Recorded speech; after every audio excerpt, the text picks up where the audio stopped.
Hello world, this is like the third time that I have tried to film this. I thought it would be a good day to do a YouTube video because Mercury is crossing my ascendant, but then I realized that Saturn's right there too, so... and I had to redo it because the audio was kept not recording, so I hope the audio is going to work this time. Anyways, I wanted to talk a little bit today about moving to my Pluto line because I have, I knew that I was coming to a Pluto line. Whenever you're reading about this in astrocartography, it's very power related. It's also related to fear, all the normal Pluto stuff.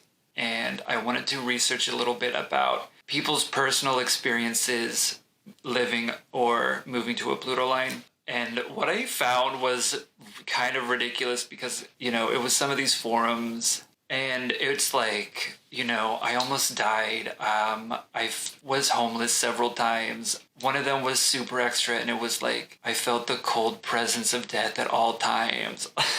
Which, I kind of agree with that. But so I'm on the Oregon coast and for me, I've kind of been on a Pluto journey for a long time. I have this old rulership book from the 70s. It's just called The Rulership Book. It's by Rex E. Bills.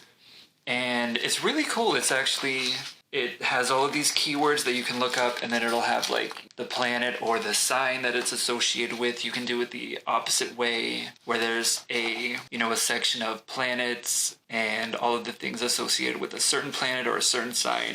So for Oregon, it says that it's associated with the Leo-Aquarius axis, which are two opposite signs. They're sister signs, they form an axis. That's really interesting to me because in my chart I have Pluto in this crazy T-square. Pluto's at the top in Scorpio by my midheaven, and then it's forming a T-square with my Aquarius ascendant and this little cluster of stuff that I have in Leo, where I have Venus, Mars, and Jupiter all together in Leo. So I kind of always knew that Pluto was very important in my chart, and I think it is very important that I ended up in Oregon, even if it's for a little while.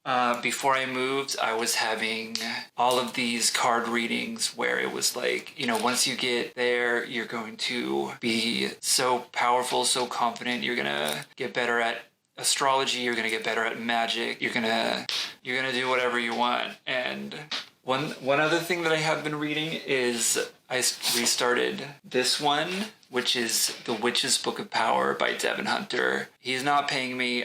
He doesn't know who I am. It hits different now that I'm on my Pluto line because it just really talks about how people are discouraged their whole lives. Like power is a bad thing. People shouldn't seek power. Power corrupts people. All of this stuff like that. So that really rings true for me. Like I always viewed people in positions of authority or people who were powerful as being evil. So I'm hoping that I can form a different relationship where I'm like, no, it's okay for me to be empowered. Another thing I've been doing is I really didn't think about this until after I started, but I've been playing through Luigi's Mansion on the GameCube, and I have kind of been like, this is me. Like, I am Luigi going through this dark house looking for the ghosts with a little vacuum cleaner. Because that is very much what happens whenever you are facing Pluto energy. You're going down into the dark, you're facing your ghosts, you're facing the demons, you're looking behind the curtain as to what is causing my fears, what is causing my anxiety, why do I act this way? A lot of it for me has been letting go. I think that all of the death stuff that manifests, all of the really horrible stuff comes from being unprepared to face your demons, being unprepared to let go of the baggage and really face your fears. So, one thing that I can do that obviously not everyone is able to do is I can just walk over to the ocean and then I stand there and I see the waves coming in and out and I'm just like, all right, take away my baggage, anything that needs to be gotten rid of, I'm ready to just let go. So another thing that has really been spotlit for me has been owning my identity. And I think this ties into the personal power thing because that's the only way that you can really be powerful is if you accept yourself and then you're not afraid to just put yourself out there. Yes, this is who I am. Yes, this is me. So for me, it's been everything. It's been things that I've known, for obviously years and years about myself that I'm finally just being like, okay, yeah, this is it. Like, I'm an astrologer, I'm a gay man, I'm an occultist, I'm a witch, I'm a weirdo, I'm into all of this stuff. If you don't like it, then that's your own problem, basically.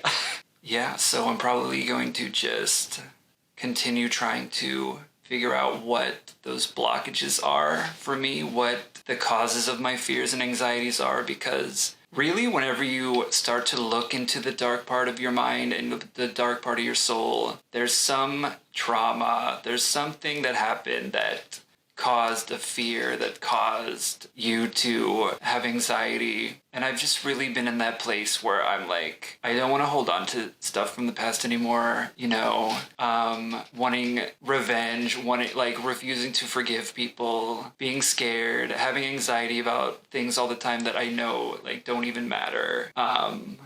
Just really facing my own bullshit, basically.